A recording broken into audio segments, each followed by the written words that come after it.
ஒரு ஊரில் ஒரு ராஜா ஒரு ராணி இருப்பாங்களாம். அவங்க வந்து நடந்து போயிட்டே இருப்பாங்களாம். நடந்து போயிட்டே இருக்கும்போது என்ன சொல்லுவாங்கன்னா, ராணி வந்து கால் வலிக்குது அப்படின்னு சொல்லுவாங்களாம். இதோ கொஞ்சம் தூரம் தான் அப்படின்னு சொல்லி என்ன பண்ணுவாங்கன்னா 26,000 மைல் தூரம் நடந்து வந்துட்டே வந்துடுவாங்களாம்.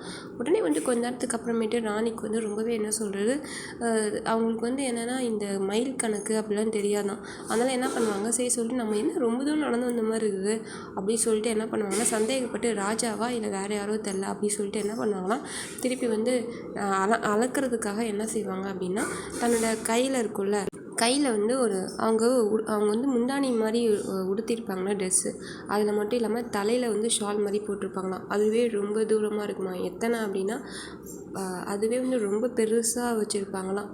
ஒரு குறிப்பிட்ட அளவு மீட்டர் அளவு வச்சுருப்பாங்க. எவ்வளோ 32 மீட்டர் அளவு வச்சுருப்பாங்களாம் அந்த தலையில் போடுற முந்தானி மட்டுமே. சரி அதை வச்சு நம்ம கணக்கு பண்ணலாம் அப்படின்னு சொல்லி என்ன பண்ணுவாங்களாம், கணக்கு பண்ணிட்டே இருப்பாங்களாம். உடனே கணக்கு பண்ணி அது கீழே அப்படியே ஒவ்வொரு இதாக அப்படியே அந்த சாரியை வந்து அப்படியே விட்டுட்டு வந்துகிட்டே இருப்பாங்களாம், தலையில் போட்டிருக்குது அந்த சாரியை. அதுவே ரொம்ப தூரம் வரைக்கும் வந்துருக்குமா. அப்பயுமே வந்து ராஜா என்ன சொல்கிறாங்க, இன்னும் கொஞ்சம் தூரம் தான், இன்னும் கிட்டக்க தான், நம்ம கிட்டக்க தான் வந்திருக்கோம் அப்படின்னு சொல்லி ஏமாற்றிட்டே இருப்பாங்களாம்.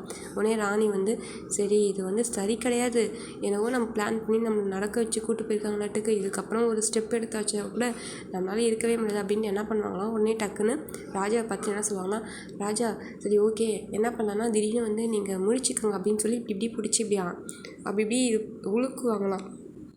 உழுக்கணும் டக்குன்னு அப்படியே ராஜா வந்து முழிச்சிருவாராம். என்ன பிரச்சனைனா, ராஜாவுக்கு வந்து தூக்கத்தில் நடக்கிற வியாதின்னு இருக்குமா, அதனால் இப்படி பண்ணியிருப்பாங்க அப்படின்னு ஸ்டோரியை முடிச்சிருவாங்க.